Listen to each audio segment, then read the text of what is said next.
अस्सलामु अलैकुम व रहमतुल्लाहि व बरकातुहू। वालेकुम अस्सलाम व रहमतुल्लाहि व बरकातुहू। हज़रत मौलाना मुफ्ती साहब, आप हमें सदक़े फ़ित्र के फ़ायदे बता दीजिए। माशाल्लाह, बड़ा प्यारा सवाल है हमजा भाई। सदक़े फ़ित्र के फ़ायदे, उससे पहले हम ये समझें कि सदक़े फ़ित्र वाजिब किस पर होता है। सदक़े फ़ित्र उस शख्स पर वाजिब होता है इस्लाम की रोशनी में जो अपने माल की ज़कात निकाल रहा हो या ज़कात ना निकाल रहा हो, लेकिन उसके पास माल तिजारत या ज़रूरी ज़ायद सामान मौजूद है, ज़रूरत असलिया से ज़ायद सामान मौजूद है। अब ये इतना सामान है कि कर्ज निकालने के बाद चांदी के निसाब के बराबर हो जाए, चांदी के निसाब के बराबर हो जाए या उससे ज़्यादा हो जाए, तो ऐसा शख्स साहिब निसाब है। अब इस माल पर चाहे साल गुजरे या ना गुजरे या उसी दिन ये साहिब निसाब हो जाता है इस तरह, तो इस्लाम की रोशनी में ये शख्स सदक़े फ़ित्र अदा करेगा, निकालेगा।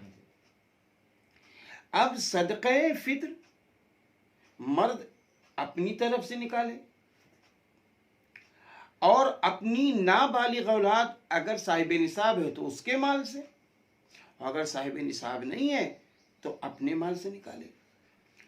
बाप के ऊपर ये जिम्मे नहीं है कि वो अपनी बालिग औलाद का भी सदक़े फ़ित्र निकाले, अपनी बीवी का भी सदक़े फ़ित्र निकाले।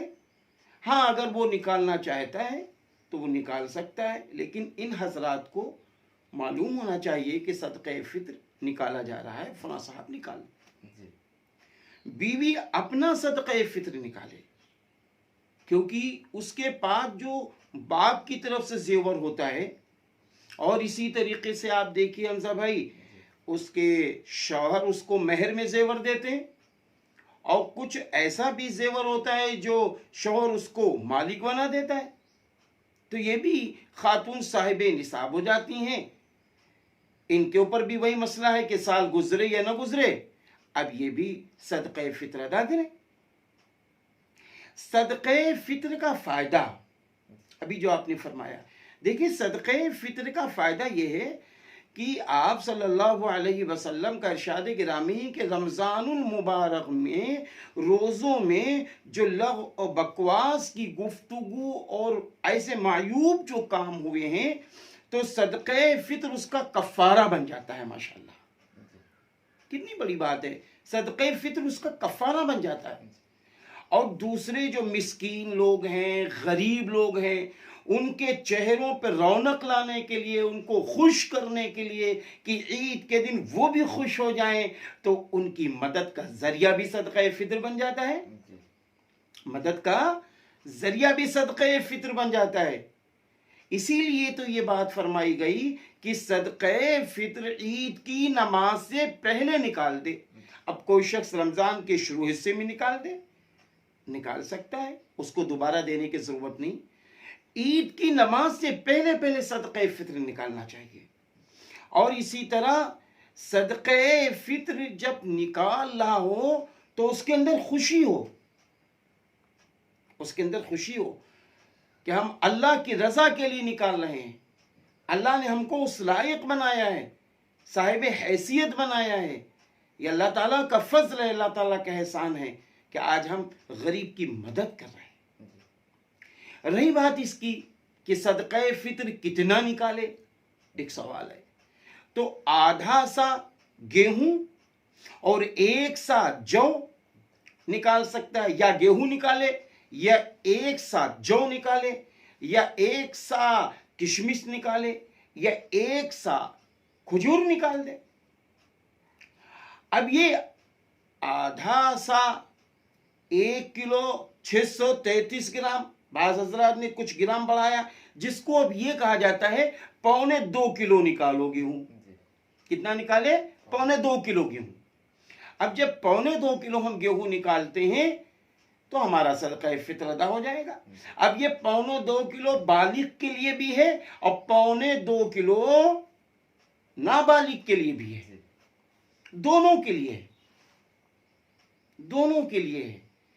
اب یہ صدقہ فطر اگر ہم کسی شخص کو دے رہے ہیں، اور صدقے فطر کس کو دینا چاہیے؟ ہاں بہت اچھا سوال آپ کا بھی ماشاءاللہ یا بھائی۔ صدقہ فطر اگر ہم کسی کو دے رہے ہیں تو اس میں 2 باتیں ہیں۔ ایک تو یہ ہے کس کو دینا چاہیے، جیسا بھی آپ نے سوال کیا، تو اس کا جواب یہ ہے صدقہ فطر کا مستحق وہی شخص ہے جو زکوٰۃ لینے کا مستحق ہے۔ جو زکوٰۃ دے نہیں سکتا ہے، یعنی صاحب حیثیت نہیں ہے، صاحب حیثیت نہیں ہے، وہ صدقہ فطر لے سکتا ہے، وہ صدقہ فطر لے سکتا ہے۔ اب رہی بات اس کی کہ صدقہ فطر ایک ساتھ میں دے دیں پورا کسی ایک غریب کو تو بھی ادا ہو جائے گا، اور صدقہ فطر کو اگر تقسیم کر کر کے بھی چند لوگوں کو دے دیں تو بھی صدقہ فطر ادا ہو جائے گا۔ اس لیے ہم تمام مسلمانوں سے اپیل کرتے ہیں کہ دیکھو صدقہ فطر مرد ہوں یا عورت ہوں یا بالغ اولادیں ہوں، صدقہ فطر نکالو، خوشی خوشی نکالو، اور کیا، اللہ نے مال دیا ہے اس لیے ہم صدقہ فطر نکال لیں، بس یہ ہے مسئلہ۔ اللہ تعالی ہم سب کو صدقہ فطر نکالنے والا بنا دے۔ جزاکم اللہ خیرہ۔ شکر اللہ۔